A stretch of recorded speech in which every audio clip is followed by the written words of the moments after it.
How are you today is a good one to start off with. Yeah, it's totally fine. Sleep's kind of messed up, but it's alright. As you can tell, like it's like 2 a.m. here, so my sleep is totally messed up, but it's fine otherwise.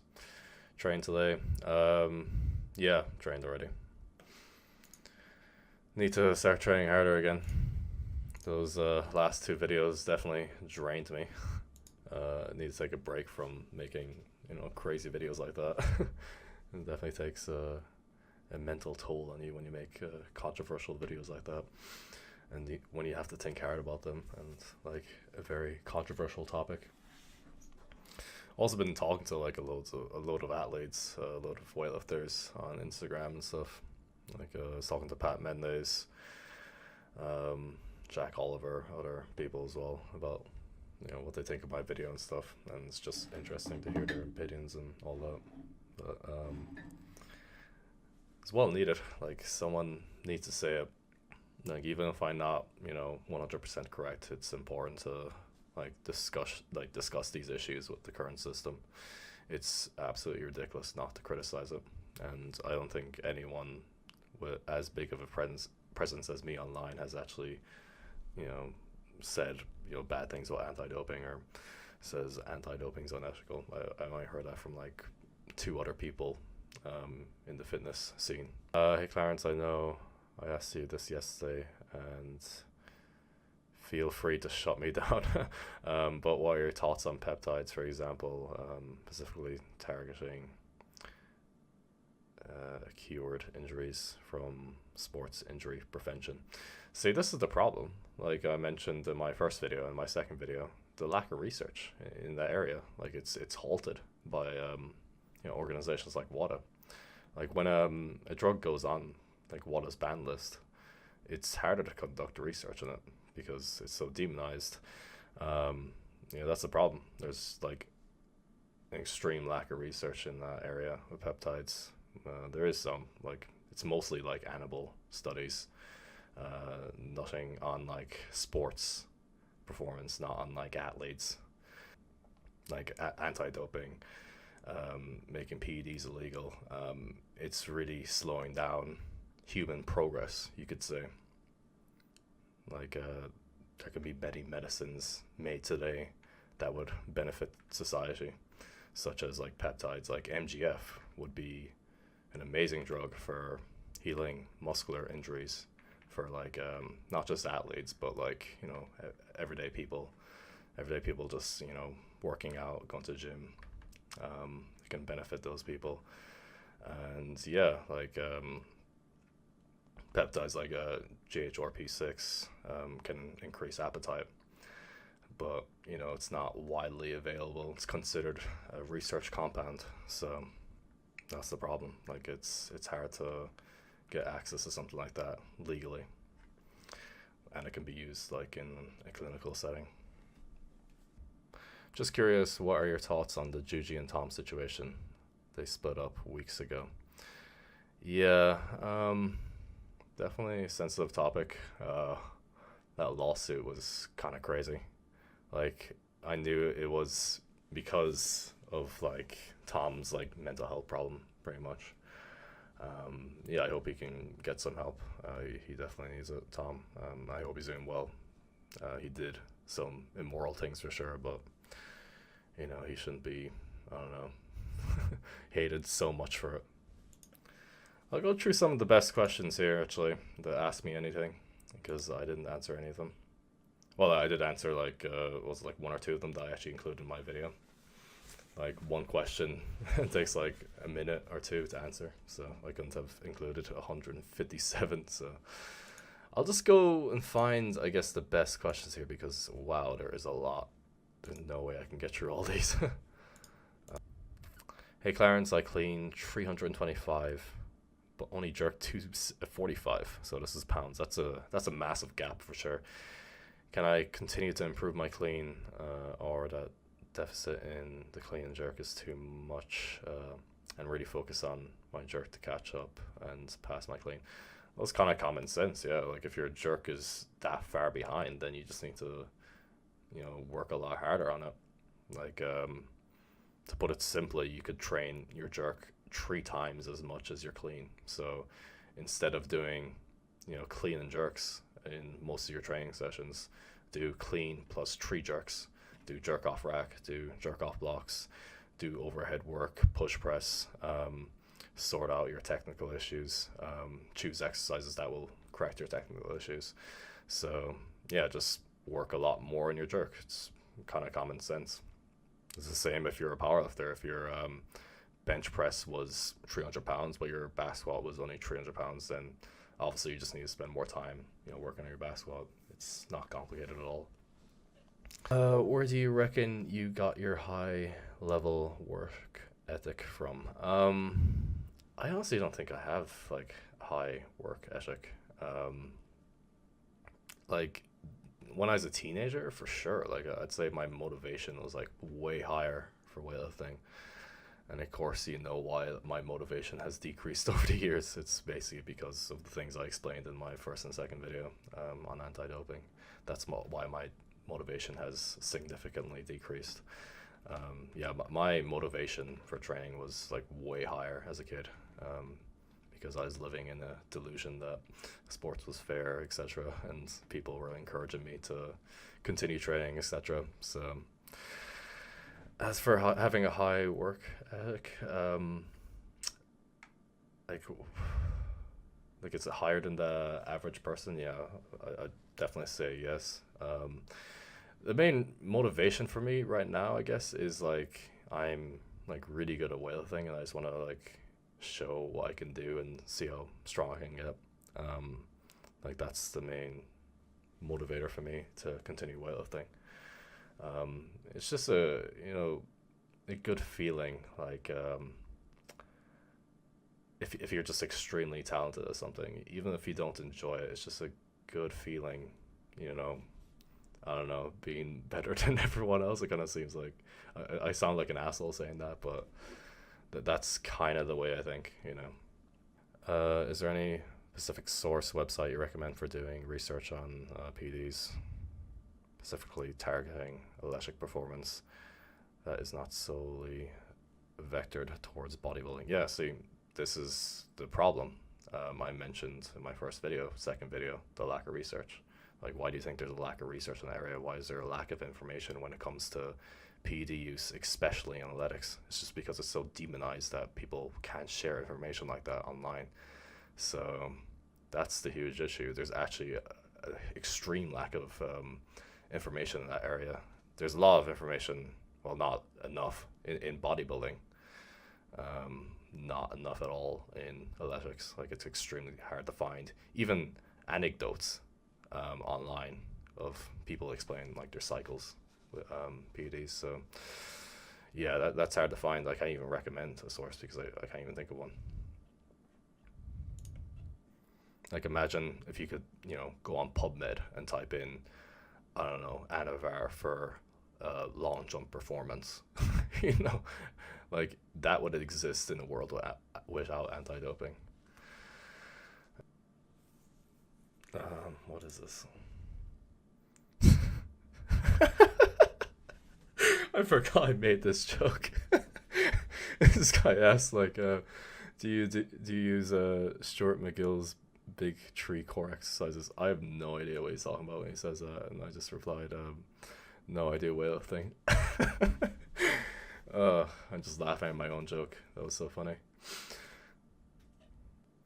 What sport would you like your kids to get into excel at if you get kids? Well, I definitely won't have kids, so yeah, that's the answer to that question. But let's say hypothetically that I did have kids, yeah, I would just like tell them the truth about sports. Basically, that's the most important thing.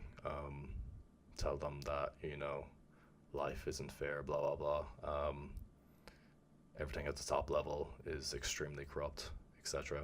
Of course, that probably wouldn't be the case if anti-doping didn't exist. Well, it would be to a very, like, a small extent, but yeah, I wouldn't encourage them. Like, encouraging a kid now to get into something like the NFL is literally equivalent to telling your kid or encouraging your kid, oh, get into strongman. You know, like people are aware of like the rampant drug use in strongman and how crazy it can get. Whereas it's the same in a sport like the NFL. Yet parents encourage their kids to get into a sport like that. They cheer them on. Whereas people know what goes on in strongman. They don't do that. Have you ever lifted more when you felt girls were admiring? It's funny actually. If you watch that Bulgarian weightlifting documentary, they actually did that. They got like a bunch of women to go into the gym because they thought it increases like the weightlifters, the men's weightlifters, like motivation to like lift more and stuff. It's quite funny. Like I definitely recommend anyone watch that documentary, the Bulgarian weightlifting documentary. It just shows how miserable like high level sport is. It's definitely crazy to see how like much they really pushed themselves back then. And that was like my argument in Seb's video, that like lifters in the 80s, lifters like in the late 70s, early 90s, they probably like trained much harder and the standard was just like really, really high compared to now, you know. It's like the culture back then was certainly different. And people were criticizing me saying that, but I didn't say it was only because of the training. Like, yeah, you can argue it's because of lax or drug testing, but the training is definitely something to mention, and the standard. Like, if the standard is high, that'll encourage people to lift higher weights for sure. Like, I can say that with like Irish weightlifting, for example. Like, look at the current state of Irish weightlifting. The standards isn't very high, but let's say 10 weightlifters in this country, you know, started to, I don't know, snatch 150, clean and jerk 200. Like, if multiple lifters were doing numbers like that, that would just like encourage people to try to get to those lifts. And that's the main problem I see with like Irish weightlifting. It's just the standard is extremely low. Like, people aren't comparing themselves to the rest of the world. They only compare themselves to like weightlifters in Ireland, where the standard's very low. Clarence, I just drove 40 miles per hour over the speed limit to get home and watch this live stream. Ooh, be safe. Don't kill yourself. Like, did you guys see that story of what's his name, the Armenian weightlifter, Seaman Martirosyan? He supposedly, like, he literally killed someone in a car accident. The news story just came out. It's insane. Yeah, I hope it was an accident anyway. It said in the news report like they're investigating what actually happened. You enjoying Northern Ireland? It's hard to say for sure because there's a lot of good things about living here in Belfast. Like, it's certainly like one of the cheapest places to live in the island of Ireland. It's way cheaper than like Dublin, Cork. So that's like one of the main benefits. Another benefit as well is like it's a big city. Like, it's bigger than Cork, and it's like half the price for rent. So those are the two biggest things: big city and super cheap rent. Food prices basically the same. Everything's the same except that I'd say electricity is actually cheaper as well here. So it is like cheaper overall. House prices are cheaper as well. The things I don't like about it is it's kind of dirty, I guess. Like, there's like always like rubbish thrown around the place. There's constantly like glass like all over the footpaths and like cycle paths, so it's awful if you're like riding a bike. It's like there's like barbed wire everywhere. It just looks very threatening because of like the history of Northern Ireland, like the Troubles. Like, there's loads of, you know, those things like left behind, like the peace walls and everything. It just gives the place like a bad look, for sure. And of course, what's going on right now with the riots definitely doesn't give the city a good look at all. So, yeah, there's a lot of problems with it. A city I'd like to live in is Norwich, but like the benefits I said about Belfast. It's cheap, so that's why I'm here right now. I don't know if I'll be here forever, but I'll probably be here for like a long period of time anyway. Definitely want to stay in the UK though. Do you think it's worthwhile to train as a natty for competitive weightlifting, or should someone only train for fun if they aren't on gear in USA? If that helps. Yeah, people have this like false assumption that like I'm trying to like ruin sports and get rid of anti-doping. Like people think that means like, oh, everyone's gonna need to jump on gear. No, you can still compete in competitions when there's no drug testing. Like that's the case right here, right now. Like there's competitions right now you enter and there's no drug testing. So I don't know why it'd be any different in a world without anti-doping. Like natural weightlifters can still compete in a competition if there's no drug testing. Like why would that be allowed? Look at strongman, for example. Like people know what goes on in high level strongman. Do you think like everyone that's into strongman is like, oh fuck, I'm gonna have to use 10 grams of gear now because I want to compete with Eddie Hall? It's like, no. Like look at what Alan Troll is doing. Look at other strongman people on like YouTube that just do it recreationally. Like there's a couple of recreational strongman people like in the gym I go to, and they actually compete in like strongman competitions, and there's no drug testing in those competitions, and they don't use gear. They just do it for fun. So yeah, you can compete in weightlifting if there is no drug testing. I don't understand why you couldn't. If you wanted to be like as competitive as possible, yeah, you could do that as well. You can compete, just not use gear and try to get to the highest level possible. I don't know why. What would be stopping you from that? My main point is that like you shouldn't have like high expectations if you're trying to compete naturally in like current weightlifting.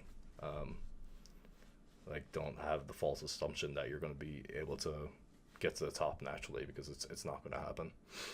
And loads of people like coaches in America, tell like lifters that they say things like, oh, things are changing, things are getting better, drug testing's improving, you can become a world champion. But would you ever collab with Conor Murphy?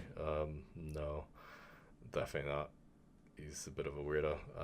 Thoughts on Conor Murphy in general? Yeah, like it's kind of strange, there seems to be like a lot of like men in like the fitness industry now that are just kind of going crazy. Like it happened to Tim Sheaf, the vegan. Like he was totally normal like a decade ago, and then all of a sudden he just started to become crazy. Same with John Venus. If you check out his channel, like he used to be quite normal, like a normal guy, just into fitness. You see all the like videos he's making now, like being an anti-vaxxer and everything, and just crazy videos like that. And like Conor Murphy, like yeah, like he used to be a bit weird back then, but not to the extent he is now. It's kind of like worrying, like what's actually happening to those guys? Are they actually going crazy, or were they that crazy in the past and they just didn't show that in the videos? I don't know. It's kind of weird. Is taking gear always less healthy than not using gear? No. Think about TRT. So like a man with low testosterone in their 60s, TRT would benefit them massively. It'll improve their quality of life. So, and as I mentioned earlier in this live stream about like peptides and everything, HGH, like if there's like more research done on those chemicals, like into safe usage, they could improve the quality of people's lives. Like let's say like there's a 50-year-old who has very bad knees, arthritis. Yeah, they can benefit from those types of medicine, but of course like WADA is halting research on like chemicals like that, and the legality of PEDs is halting that of course as well. This might be a stupid question, but can you judge the effectiveness, practicality of how I want to learn and progress in weightlifting? Begin with a weightlifting coach at a gym, learn the snatch and clean and jerk and a light weight with perfect form. Actually, that's a good approach. I think what he means here, he's gonna like stop getting coaches. Once the moves are perfected, follow a beginner weightlifting program at a standard, cheap gym, and literally progress with the same perfect form. Adjust training program accordingly once you're out of the beginner stage. Is that practical? So what he's talking about is he's gonna get coached at the beginning of his weightlifting career, and then once he's like got decent technique, he's just gonna coach himself. That's definitely a good approach if you're trying to save money. If you have like the money to afford a coach, then it'd obviously be better to have a coach like full time. But another question is as well is like, do you actually want to be coached like for your entire weightlifting career? Like many people would say no to that. Like they want the freedom to do whatever they want. So yeah, like you can do as you said. Is it optimal? Probably not. Like having a coach full time would be better. But then again, many people just wouldn't like that, and many people wouldn't want to spend as much money on like a coach. So that's understandable. But you're definitely right in saying that, getting a coach at the beginning, that's definitely necessary. You're just going to waste a lot of time trying to teach yourself. It is possible, but you definitely are going to waste a lot of time. So definitely recommend getting a coach for like a month or two, just to learn the basics, and then you can teach yourself. You can program for yourself, etc.